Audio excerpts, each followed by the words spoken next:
Around, I look around. I see a lot of new faces. Shut up! Which means a lot of you have been breaking the first 2 rules of Fight Club.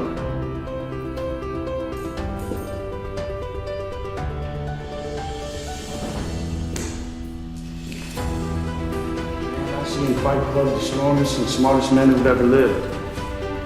I see all this potential. And I see squandered. God damn it, an entire generation pumping gas, waiting tables, slaves with white collars. Advertising has us chasing cars and clothes, working jobs we hate so we can buy shit we don't need. The middle children of history, man. No purpose or place. We have no Great War, no Great Depression. Our Great War is a spiritual war. Our Great Depression is our lives. We've all been raised on television to believe that one day we'd all be millionaires and movie gods and rock stars, but we won't. We're slowly learning that fact. We're very, very pissed off. What makes you such a good fighter? I don't know, I'm just curious about it. It's never, it's in my head 24/7. There's nothing else I can think of. I don't think about nothing else. And that's it, I'm just curiously fascinated, and I can't stop thinking about it. Everything I do in my life is related to this. I don't do nothing else if it's not got to do with fighting. You know what I mean? And that is why, you know what I mean? To be true, all you've got to do is show up. Is that not unhealthy? I don't know. Do I look unhealthy? Take a look at this physique. I'm in phenomenal shape, in body and mind. To me, what's unhealthy is living an unhealthy life. To me, what's unhealthy is getting up and going through the same day every day of your life, 9 to 5, in an office or in a... Remember that's unhealthy. That beats your mind. I don't work. I love what I do, and that's why I'm doing what I love. You know what I mean? That's why it's become a career for me, because I love it. I love what I do. So I don't think it's unhealthy. I feel good in my mind. I mean, it's my life. I'm enjoying the fruits of my hard work. Nobody works harder than me inside the octagon, outside the octagon. I am a workhorse, so I'm going to enjoy the benefits of this life. I'm going to get myself a big mansion in Las Vegas. I'm going to get the soft top cars. I'm going to bring my whole team out. I'm going to spoil them and give them this life. Big steaks that size, we're eating every single night each. We're eating good, we're living good. It's human nature. Some people will sit and take positivity from that. They will look at that and take inspiration and inspire. It will inspire them to go and push for that. Others will shell up and critique it and be negative towards it. But one thing is for sure, those people will stay where they are. The people who take inspiration from it will rise up and also one day experience that life. So this is human nature. Some go one way, some go the other way. But I am enjoying my money, my hard-earned money that I have dedicated my life to. I was always getting pestered. What are you doing with your life? Are you doing this, doing that? They didn't know what it was. They didn't know what MMA was. They didn't know what this. They didn't know what to make a career out of. As far as they were concerned, my man Dan told me about. As far as they were concerned, I was just getting into a cage and fighting some other guy. They didn't know nothing about it. No one did really, but I knew. You know what I mean? I knew. But and then I ended up getting a trade just to keep them quiet. I used to have a lot of fights with my dad. What trade did you get? I ended up getting a trade as a plumber. Literally up in the back ass of nowhere, up in Wicklow Mountains. And funny enough, that site was one of the biggest sites in Europe, Kilturna. It was right at that skiing place. Huge, and now it's just abandoned. Now it's just deserted. So I used to go up there 6 o'clock, 5 o'clock in the morning. I was on that M50. I used to have to walk to the N4. About half an hour from your house, wait for some Limerick guy that I didn't even know who'd drive on the M4 and had to flag him down. Nightmare, yeah. 2 hours down on the M50, 2 hours back. Usually 14-hour days, and I was the first year, so I had to go and do everything. I had to go to the shop. I had to go and get this and get that. So I always had trouble with that, and I was like, this isn't for me. This is not for me. How long did you last? I lasted 18 months. Well, it was tough, you know. It wasn't the life for me, you know what I mean. And then John said, because I was training with John as well at the time, and then John got in touch and says, I have a show. I'm running a show. I'd like to fight on it, and then that was it. I just packed it in. didn't show up. My dad used to come in and punch the head out of me and like try and drag me out of bed, and I just wouldn't go. You know what I mean? I had an uproar for a good few years with him over, but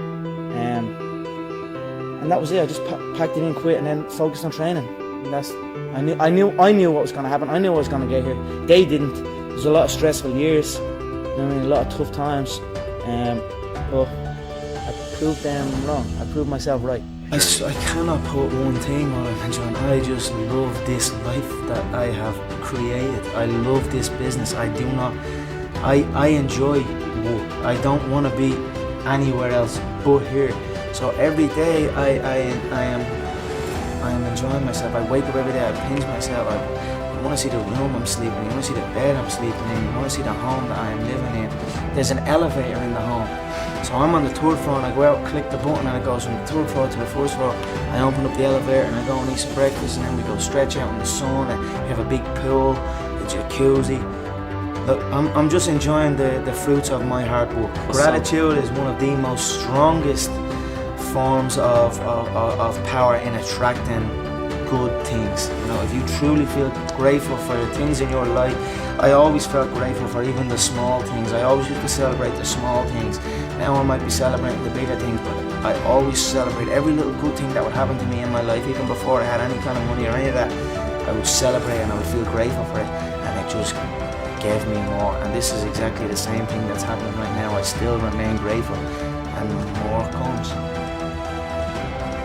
Somebody said to you, you'll have, or you'll be as successful as you are now, what would you have said back then? I believe you.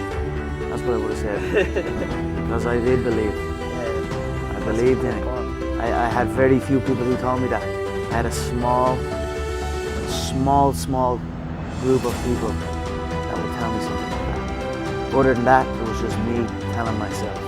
So if someone came up to me and told me that all the way back then, I'd say you're damn right. I don't know how you do it. You seem immune to pressure. You got an entire nation on your shoulders, and you rise above it once again. Yeah, I don't just knock them out. I picked around, John. Yeah, I said this. I'm sure you're probably all thinking in your head, this guy is talking absolute dribble. He's not going to do what he says he's going to do. You're probably all sitting there thinking that. But now here we are again, and I done what I said I was going to do. I feed off this. I love this stuff. This is what gives me energy. Saying I'm going to do something. Putting it out there for the world to see, and then going out and doing it. There's no better feeling in the world than that, and it's as easy as that. Say what you're gonna do, and go and do it.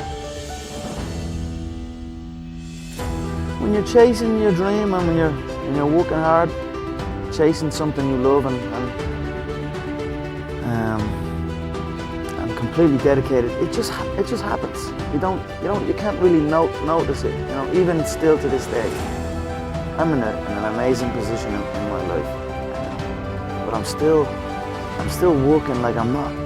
I'm still working like I'm not in this position. Absolutely. I'm still working like none of this is even. You know what I mean? Yeah. It's just something I love to do, and I just keep pushing, keep working hard. I can't pinpoint an exact moment for you, but if anything, I always felt like it was happening way back then, and now it is happening, but. Now I almost feel like it's not happening. You know what I mean? And I want to push to something else. Absolutely. I'm always striving to push forward. You know, hard work pays. I put in a hell of a lot of work all throughout this build-up in the fight. I pumped out more content than anybody, more content than Fox, more content than ESPN, more content than BT Sport, more content than everybody on the Mag Live on my own channels. You know what I mean? I'm a workhorse from all angles, not just in the gym, but I'm building this media empire now myself, and we pumped out the content. I'm very proud of how it went. We consistently, daily movies I was releasing, you know, from like a month ago, every single day. You know what I mean? Nobody's doing that. So I'm very proud of it, and I'm very, like, the work pays, hard work pays, and I put in the work, and that's why I'm sitting at the top. I put it all on the line, I show up, I perform, and I get the results from that. So when I was a kid, I used to always visualize stadiums, and like, even when I was playing football, I'd kick the ball against the wall, and I'd pretend I scored a goal, and I'd run off, and I'd be raising my hand and visualizing a arena full of fans. You know, that was something I'd done as a kid out on my own. I like just running around kicking the ball. So I always had these visions of something, but I just didn't know what it was. And then I suppose when I came to these events, and I started training MMA, and then came to an event. I was like, okay, this is it. This is what I'm gonna do. I've been listening to laughter all my career. Yeah. I've been listening to them laugh my whole career. They've been laughing. What? An Irishman win a Cage Warriors world title? Hell no. You serious? An Irishman? An Irishman win a fight in the UFC? Hell no. Laughs all around. Okay, you gotta win. Now he wants to win a world title? Hell no, he's all talk, he's all hype, he's a joke. Laughter all around at the Joker. Then the Joker goes and wins the world title. Now he wants to win a second world title. More laughter. Listen, I don't know, the sound of laughter and the sound of doubt motivates me. So I'm enjoying that. I seek that.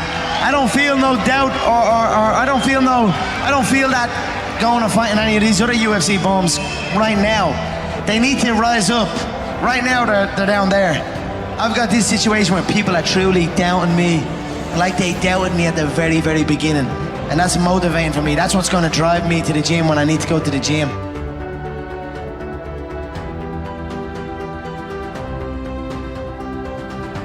There's a lot of young men now, young women, that require that discipline. What kind of advice would you give them, practical advice? Yeah, I think that you have to live, there's a lot of practical advice. In terms of the religious sense, I would say you need to live like God is always watching.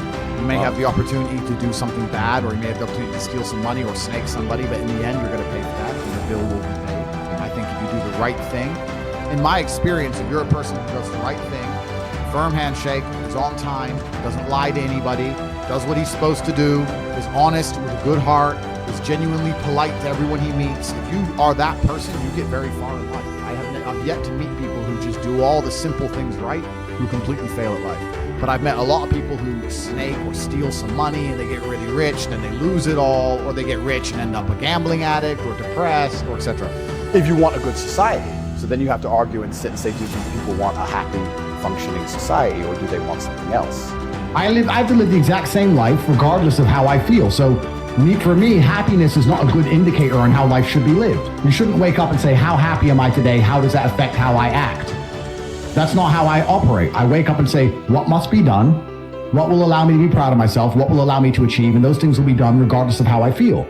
And that's how the most successful people on earth all operate. The most successful people on earth don't only do things because they feel happy about doing them. The whole world doesn't give a fuck if men are happy or not. Nobody cares about men being happy. We talk about women being happy. We want children to be happy. If you look at a full-grown man on Christmas morning, he's smiling because his wife is smiling. He's smiling because his children are smiling. Nobody even buys him anything. What do they buy the dad? Socks? Nobody cares about men being happy. So why do you as a man care about you being happy? That's how you're going to fall into these traps. I'm a very content person. I live a fantastic life.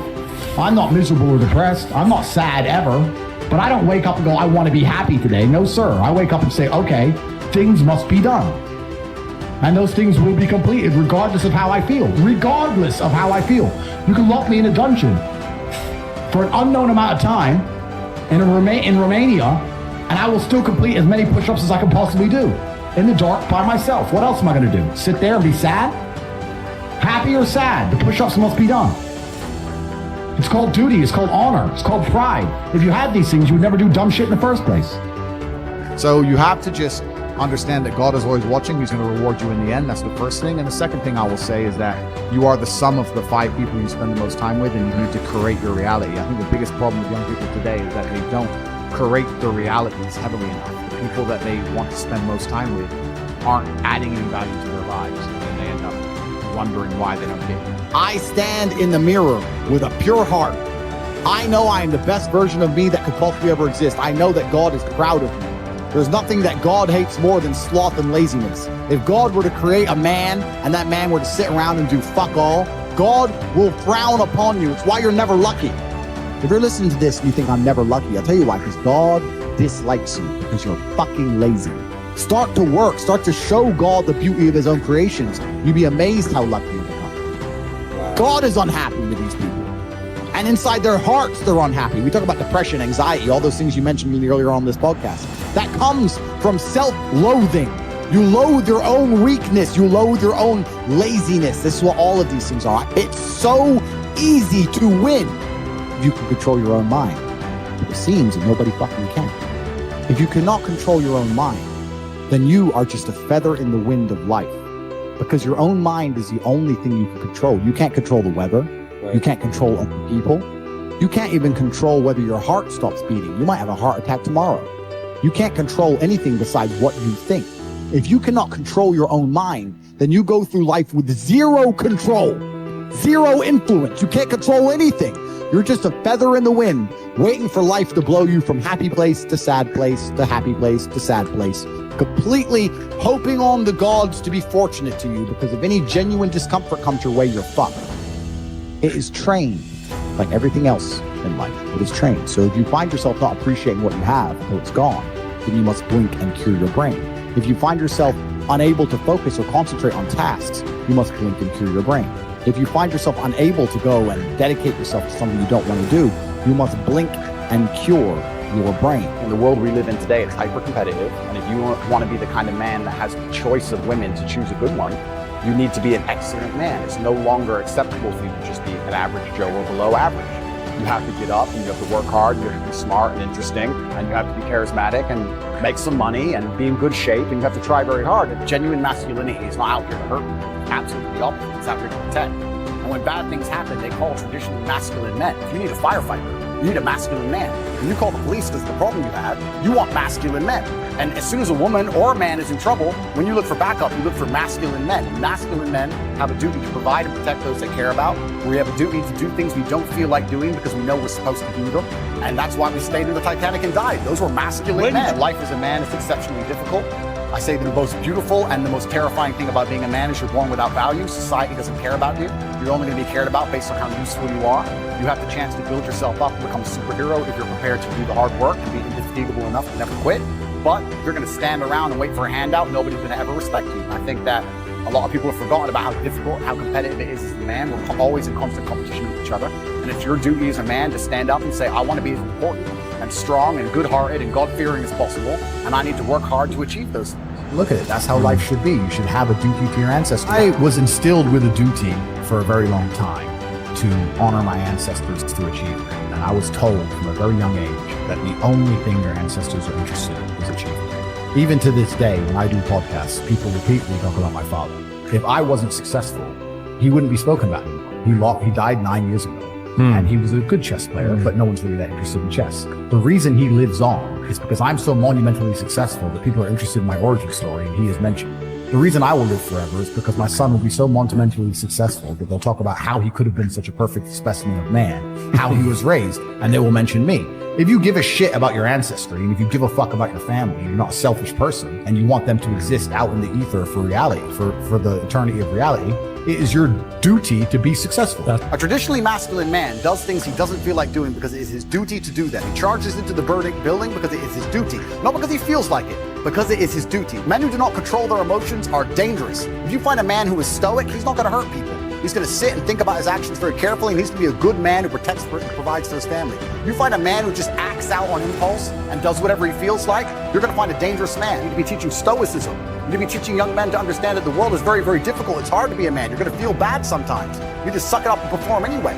Not just sit there and cry your eyes out. This is what God wants from us, from all of us. It doesn't matter what the adversary is. It doesn't matter how much you're hurt by it. You need to allow it to motivate you to push harder and show your power and show your resilience. I have very much understood that when bad things happen to me, this is a lesson from the universe or from God or from the Creator to stand up and show who I am and who I can be. And to take all of the pain and anguish and disappointment and heartbreak and all of this and turn it into a force I can use for good and to make myself a better person. And I think if you don't approach life this way, that you're always going to struggle. Because life is hard for everybody. It's going to be hard. It doesn't matter who you are or what you do. You need to be resilient to it. If you're just any man who's out there in the world today, you need to look at some problems that need solving, either for yourself or for society, and find a way to fix them. And I think that you should just adopt some problems and try and fix them. It doesn't matter what it is. You can just try and fix the litter in your area, or you can try and get a six-pack or whatever you want. So if you love your family and you love your last name and you're proud of yourself, then you have a duty to be massively, monumentally successful, to show homage to your ancestors. I find it amazing there are people out here today who are going to sit and say, oh, I'm sad, I'm too depressed, I don't want to work hard. Do you understand that only 200 years ago, there were peasants out working a field, starving, surviving the Black Death, surviving the plague, struggling to exist just to reproduce, so that 200 years later, you can be the end of their bloodline for you to sit on your ass and do fucking nothing. Like, well, you're a fuck up. You're fucking up your entire bloodline of your entire ancestry. You owe these people things. They went through hell for you to exist. You have a debt. You have a duty to pay. You have to be the best possible version of yourself. And the same to God. God loves people who try. God loves people who work hard. It's amazing if you try your very best all the time, what God will give you. He'll give it to you, anything you want, if you actually try. Not convincing yourself you try, actually try. They're different things. Disappearing from society. It used to be like, I am Andrew, son of Emery. It was all about who you're a son of. Yes. Right? Exactly. And it's all vanishing now. Yeah. But you have a legacy you can build.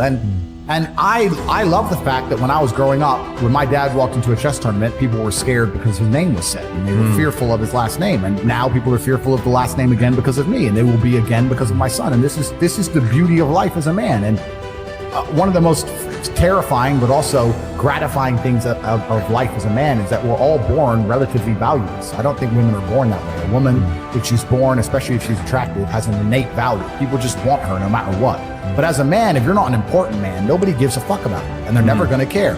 So you have to build yourself from the ground up, and that's scary for a lot of people, but it's also a massive opportunity. You can decide if you want to be a famous musician, or a nice sensitive poet, or a painter, or a kickboxing world champion, or a businessman. You get to decide on all the different characters in the video game. You can choose, who do I want to be? And then if you actually try, you can become it. Isn't that amazing? You can wake up and go, you know what? I want to be this kind of guy.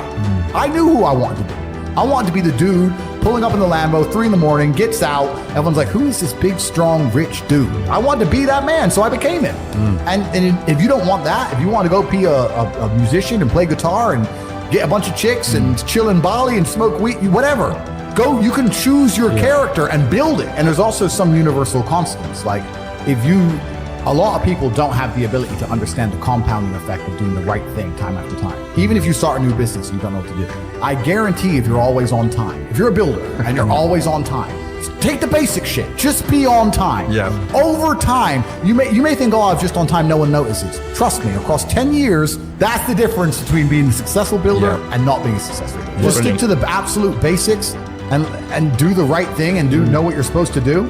And this is why I have so little sympathy for people who go, oh, I'm trying to make it and I can't, because I think they're lying to me and they're lying to themselves. I got a lot of emails, a lot of messages, a lot of people like, bro, I'm trying my best. And my answer is simply, no, you're not. I really don't think they're trying their best. Maybe I come across and I seem non-sympathetic, but I'm from a council estate in Luton. I'm now a billionaire. And it's because I actually tried my best. A lazy person thinks he's working too hard, and a successful person thinks he isn't working hard enough. And we're doing 20 times the work they are. And we're like, oh, I could have done more, could have done this. Oh, I missed that today, can't miss that again. Oh, I should have taken that call. I should have flown there. I should have. That's, we have guilt about it. They don't give a solitary fuck. And even if you pointed it out to them, they'd sit there and go, oh yeah, they'd make some excuse for it. It's the brutal arrogance of people. It's like, if you're not going to take any action at all after 2 hours of being educated, then you're going to just stay a loser. Yeah, 100%. That's the reality.